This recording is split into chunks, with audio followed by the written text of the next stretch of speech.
আসসালামু আলাইকুম সবাইকে। তো আমি আজকে আপনাদের সাথে ব্রেক এবং কন্টিনিউ স্টেটমেন্ট নিয়ে আলোচনা করব। তো চলুন শুরু করা যাক।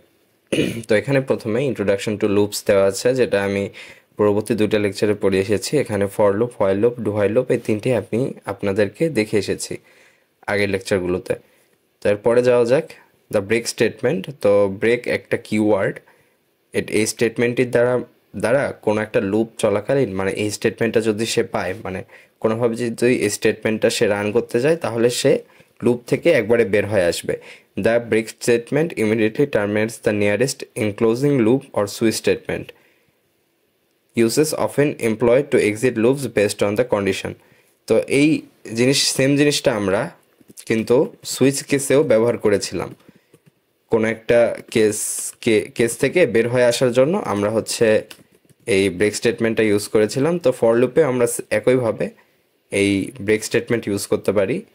যেমন চিন্তা করুন, আমি একটি ভ্যারিয়েবল নিচ্ছি আই, ফর লুপ চালাচ্ছি। আই 0 থেকে শুরু হচ্ছে, আইয়ের ভ্যালু 10 থেকে ছোট, আই প্লাস প্লাস। এখন এর ভেতরে আমি প্রিন্টএফ আই দিয়ে দিচ্ছি, মানে আয়ের ভ্যালু আমি প্রত্যেকবার প্রিন্ট করতেছি, ভালো কথা। এরপরে আমি একটা কন্ডিশন দিয়ে দিচ্ছি যে আয়ের ভ্যালু যদি 5-এর সমান হয়, সেক্ষেত্রে এটা ব্রেক করতে, অর্থাৎ আয় যখন 5-এ চলে যাবে তখন এই লুপ থেকে বের হয়ে আসবে। তো এখানে 0 1 2 3 4 5 এতটুকু প্রিন্ট করতেছে। তো এটা একটা কন্ডিশন তো থাকবেই, যে এটা একদম লুপ একদম টার্মিনেট করার কন্ডিশন, মানে ইনিশিয়াল কন্ডিশন, যেটাতে লুপ টার্মিনেট হবে, মানে শেষ হবে।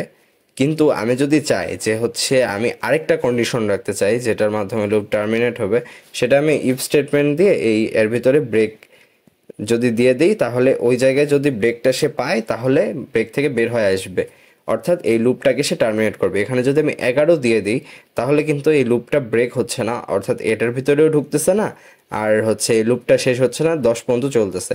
অর্থাৎ এই কন্ডিশনটা যখন ফলস হয়ে যাচ্ছে, তখন লুপ থেকে বের হয়ে আসতেছে। তো এইভাবে আমরা ব্রেক স্টেটমেন্টটা ইউজ করে থাকি সাধারণত। তো সুইচ কেসের ভেতরেও তো আমি আপনাদের ব্রেক স্টেটমেন্টটা অলরেডি দেখিয়েছি। তো এখানে একটি কোড আছে, সেম কোডটাই আর কি। এখানে 10 আর 5 আর 3 দেওয়া আছে, আমি 10 আর 5 দিয়ে বুঝিয়েছি, সেম জিনিস। Common use cases: exiting on a specific condition, break out of a nested loop using labeled breakaround। অর্থাৎ আপনি যদি একটা নেস্টেড লুপ চালান, যেমন মনে করেন আরেকটা ভেরিয়েবল আমি নিয়ে নেই, যে ফর ডিরেক্ট করে দিই, ফর দেন আয়ের ভ্যালু 5 থেকে ছোট, দেন আমি আবার যে উপরে লুপ চালাতে যাচ্ছি, ফর, এবার যে এর উপরে যদি আমি লুপ চালাই, যে এর ভ্যালু 5 থেকে ছোট, আমি এভাবে একটি লুপ চালাচ্ছি। এর ভেতরে আমি দুইটা ভ্যালুকে প্রিন্ট করতেছি, printf %d n, i, j। এখানে আমি আই জে ইজ ইকুয়াল লিখে দিই, তাহলে বুঝতে সুবিধা হবে। হ্যাঁ, ভালো কথা। এটা যদি আমি রান করি, সিম্পলি এই যে নেস্টেড লুপ হবে আর কি। আই 0 থাকা অবস্থায় যে 0 থেকে 4 প্রিন্ট হবে। আচ্ছা, আমি এগুলো 1 করে দিই, আর একটু বুঝতে সুবিধা হবে।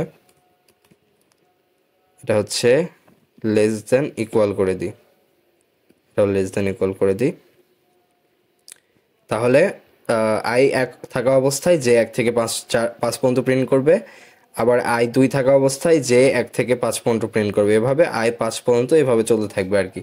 তো এখানে যদি আমি আরেকটা ব্রেক স্টেটমেন্ট দিয়ে দিই, ইফ কন্ডিশনটা যে এর ভ্যালু যদি 3-এর সমান হয়, তাহলে আমি এটা ব্রেক করতে চাচ্ছি। এখন কি হবে? এখন কি এমনটা হবে যে একদম লুপ বের হয়ে আসে? এখানে যদি আমি একটা প্রিন্টএফ হ্যালো ওয়ার্ল্ড দিই, তাহলে এই হ্যালো ওয়ার্ল্ডে চলে আসবে? এমনটা কি হবে? আমরা রান করে দেখি। তো এমনটা হচ্ছে না, কারণ এখানে প্রথম লুপের ক্ষেত্রে যখন আয়ের ভ্যালু 1, তখন তো একবার, যে এর ভ্যালু 3, এটা সে দেখতেছে যে এর ভ্যালু 3 এর সময় কি এখানে চলে আসতেছে না, কারণ i এর ভ্যালু 2, মানে লুপটা আবারও চলতেছে। এটা কেন হচ্ছে এটা আমি আপনাদের দেখানোর চেষ্টা করি। ওপেন বোর্ডে, হ্যাঁ, তো এখানে যেটা হচ্ছে যে দুইটা লুপ চলতেছে। এটা হচ্ছে আয়ের লুপ, এটা হচ্ছে আয়ের লুপ চলতেছে i 1 থেকে 5। যখন আয়ের ভ্যালু 1, তখন এই যে লুপটা চলতেছে আর কি, এখানে যে লুপটা চলতেছে, যে এর ভ্যালু 1 2 3 4 5 প্রিন্ট করতেছে। ভালো কথা। তো এখানে আয়ের ভ্যালু যখন 5 হচ্ছে, সরি আয়ের ভ্যালু যখন 1 হচ্ছে, তখন এই লুপের ভিতরে ঢোকার পরে আয়ের ভ্যালু 1 এই লুপের ভিতরে ঢুকলো, এই যে এই আয়ের ভ্যালু 1 দেন এই লুপের ভিতরে ঢুকে যে এর ভ্যালু 1 থেকে 5 করতেছে, 1 করলো দেন 2 করলো, 3-এ যায় দেখলো একটা ব্রেক স্টেটমেন্ট এখানে আছে এই লুপের ভিতরে। তখন সে কি করবে, এই কেসটার জন্য ব্রেক করে দিবে, এই কেসটার পরে ব্রেক করে দিবে, অর্থাৎ লুপ আর তখন চলবে না, এই লুপের বাইরে চলে আসবে। কোন লুপ? সেটা হচ্ছে ইমিডিয়েট লুপ। ইমিডিয়েট লুপ কোনটা? যেটা হচ্ছে সর্বশেষ আছে, সর্বপ্রথমে যেটা আছে, সেটা সর্বপ্রথমে আছে হচ্ছে যে লুপ, যে লুপ হচ্ছে এটা, যে লুপের লাস্ট স্টেটমেন্ট এখানে। তো এটার পর থেকে সে এক্সিকিউট করা শুরু করবে, এখান থেকে এক্সিকিউট করে এখানে আসবে, আবার সে এখানে ব্যাক চলে যাবে। অর্থাৎ এই ব্রেক স্টেটমেন্টটা এই যে লুপটাকে এক্সিট করার জন্য ব্যবহার করা হচ্ছে, আর কিছুই না। আমি যেখানে ব্রেক স্টেটমেন্ট ইউজ করব তার ইমিডিয়েট যে লুপটা আছে সেই লুপটাকে সে ব্রেক করে দিবে। তার এটা হচ্ছে ইমিডিয়েট লুপ ব্রেক স্টেটমেন্টের, এটা হচ্ছে অল্টারনেট লুপ ব্রেক স্টেটমেন্টের। তো এই ব্রেক স্টেটমেন্ট ইমিডিয়েট লুপটাকে ব্রেক করলেও অল্টারনেট লুপটা কিন্তু তখনও চলতে থাকবে।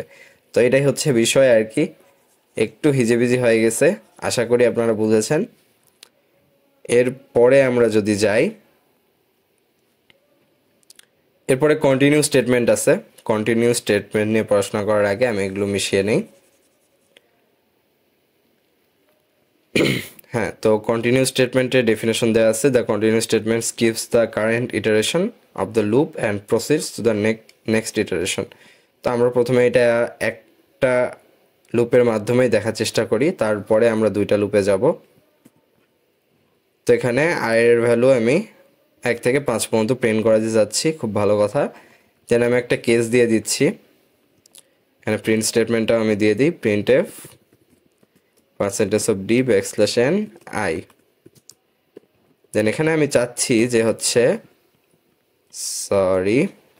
ইফ আয়ের ভ্যালু 5-এর সমান হয় বা 3-এর সমান হয়, সেক্ষেত্রে কন্টিনিউ করতে।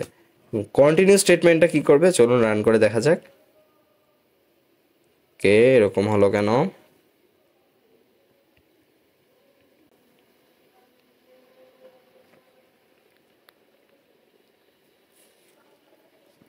আচ্ছা, এখানে আয়ের ভ্যালু ইকুয়াল হবে, আমি অ্যাসাইনমেন্ট অপারেটর ইউজ করে ফেলছি, সেজন্য ভুলটা আসতেছিল। তো এখানে যেটা হবে, আচ্ছা এই কন্টিনিউ স্টেটমেন্টটা এখানে জাস্ট 1 থেকে 5 পর্যন্ত প্রিন্ট করছে, আর কারণটাও বলতেছি। কন্টিনিউ স্টেটমেন্টটা যদি আমি আগে ইউজ করি তাহলে একটু চেঞ্জ আসবে, সেটা হচ্ছে 1 2 4 5 প্রিন্ট করতেছে, 3 কেসটা প্রিন্ট করতেছে না। এখন কন্টিনিউ এর কাজ হচ্ছে যে, মনে করেন লুপ পড়া শুরু হচ্ছে, যে কম্পাইলার আপনার লুপ পড়তেছে, এখানে আসলো স্টেটমেন্টটা পড়লো, দেন এটা পড়লো, দেন লুপে ঢুকলো, ইনিশিয়ালাইজ করলো, তারপর হচ্ছে কন্ডিশন চেক করলো, তারপর অপারেশনে গেল। অপারেশনে লুপের ভ্যালু 1, 1-এর পরে এই ব্লকের ভিতরে তো সে ঢুকতেছে না, ভালো কথা। এই ব্লকের ভিতরে না ঢুকে সে ডিরেক্ট নিচে চলে গেল, নিচে আছে এখানে প্রিন্ট স্টেটমেন্ট, এটা 2, এটা 3 নম্বর এক্সিকিউশন, দেন এটা 4, এটা হচ্ছে 5। এখানে কন্ডিশন চেক করছে, ওটা লিখতেছি না, এটা হচ্ছে 5 নম্বর স্টেপে হলো। দেন 6 নম্বর স্টেপে কি করলো, 6 নম্বর স্টেপে ইনক্রিমেন্ট করলো, 7 নম্বর স্টেপে হচ্ছে কন্ডিশন চেক করলো 7, দেন 8 নম্বর স্টেপে এই কন্ডিশনটা আবার চেক করে দেন প্রিন্ট করলো, প্রিন্ট করার পরে দেন 9 নম্বরে গেল। 9 নম্বরে এখন ভ্যালু কত আয়ের ভ্যালু 1 2 হয়ে 3 হচ্ছে। এখন এখানে ইনক্রিমেন্ট করার পরে 9 নম্বর স্টেপে ইনক্রিমেন্ট করার পরে আয়ের ভ্যালু হচ্ছে 3। এই 3 হওয়ার পরে কন্ডিশন চেক করলে এই কন্ডিশন তো ফলস, অর্থাৎ লুপ চলবে। কিন্তু এই আয়ের ভ্যালু 3 হওয়ার পরে এই কন্ডিশনটা ঢুকে গেল। এই কন্ডিশনে ঢোকার পর সে দেখলো যে এখানে একটা কন্টিনিউ স্টেটমেন্ট দেওয়া আছে। সো এই কন্টিনিউ স্টেটমেন্ট পাওয়ার পর সে কী করবে, এর নিচে যা আছে এগুলো সে আর কিছু পড়বে না, ডিরেক্ট সে আবার এই ফর লুপে চলে যাবে। অর্থাৎ সে ডিরেক্ট আবার ইনক্রিমেন্টে চলে যাবে, অর্থাৎ আয়ের ভ্যালু সে 4 করে দিবে। আয়ের ভ্যালু 4 করে এগুলো সব মিশিয়ে দিই। যে স্টেপে হচ্ছে কন্টিনিউ স্টেটমেন্টটা সে দেখতেছে, সে আর নিচে যাবে না, সে ডিরেক্ট ইনক্রিমেন্টে চলে যাবে। ইনক্রিমেন্টে যে আই ইজ ইকুয়াল 4 করে দিবে, 4 করে এই কন্ডিশন চেক করবে, আবার সে লুপে ঢুকবে। লুপে ঢুকবে, দেখবে যে আই ইজ ইকুয়াল 3 কিনা, না, তারপরে সে আবার প্রিন্ট করবে। অর্থাৎ আই ইকুয়াল 3 এটা আগে দেওয়ার কারণে হচ্ছে এই কন্টিনিউ স্টেটমেন্ট পাওয়ার পরে সে ডিরেক্ট লুপে আবার ব্যাক চলে যাচ্ছে, নিচের স্টেটমেন্টগুলো সে এক্সিকিউট করতেছে না। তো এটা এখন আপনি কোন জায়গায় ইউজ করতে পারেন, এটা আপনি ইউজ করতে পারেন হচ্ছে, মনে করেন আপনি এমন একটা কাজ করতেছেন যে কাজে একটা সার্টেন কেস আছে। মনে করেন আয়ের ভ্যালু আপনি 1 থেকে 100 পর্যন্ত যাচ্ছেন, তো আয়ের ভ্যালু যখন মনে করেন আই ইজ ইকুয়াল 85, তখন আপনার একটা কাজ স্কিপ করতে হচ্ছে, বা একটা কাজ আপনার করতে হবে না। মনে করেন অনেকগুলা কোড আছে আপনার, কোডের পরে কিছু কাজ আছে যেটা আপনার করা লাগবে না বা স্কিপ করা লাগবে। তো তার আগে আপনি কন্টিনিউ স্টেটমেন্টটা দিয়ে দেন, যে কন্টিনিউ, যদি আয়ের ভ্যালু 85 সমান হয় তখন কন্টিনিউ করবে, অর্থাৎ সে লুপে আবার ব্যাক চলে যাবে। তো এটাই আর কি কন্টিনিউ এর কাজ। তো এখানে এক্সাম্পল কোড দিয়ে বোঝানো আছে, তারপরে হচ্ছে এটার এক্সপ্লেনেশনও দেওয়া আছে যে কি হচ্ছে এখানে। Common use cases, skipping invalid entries in data processing, যেটা আপনাকে বললাম আর কি, ignore specific condition in iterations, combining both break and continue. তো এই দুইটাকে একসাথে কম্বাইন করা হয়েছে, আমি ডিরেক্ট এটা কপি পেস্ট করে নিই।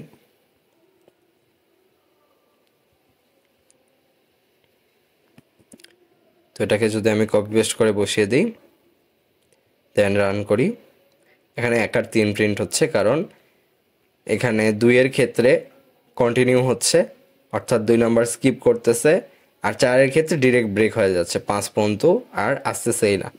তো এটাই আর কি কন্টিনিউ আর ব্রেক স্টেটমেন্ট। এগুলো লুপিংয়ে আমরা ইউজ করে থাকি, সাধারণত বিভিন্ন সার্টেন কেসে ইউজ করে থাকি। যখন আমরা প্রবলেম সলভ করব তখন এগুলো বুঝতে পারবো আর কি। এখানে বেস্ট প্র্যাকটিস দেওয়া আছে, এগুলো আপনারা চাইলে পড়ে নিতে পারেন। তো আমি হচ্ছে এই স্লাইডগুলো বা এই মার্কডাউন নোটগুলো আপনাদের গিটহাবে প্রোভাইড করে দিব, একটু সময় লাগবে আর কি, গিটহাবে প্রোভাইড করে দেবো আমি, তখন সেখান থেকে আপনারা এই নোটগুলো বা স্লাইডগুলো অ্যাক্সেস করতে পারবেন। তো সবাইকে ধন্যবাদ। ভিডিওটি ভালো লাগলে অবশ্যই লাইক এবং সাবস্ক্রাইব করবেন।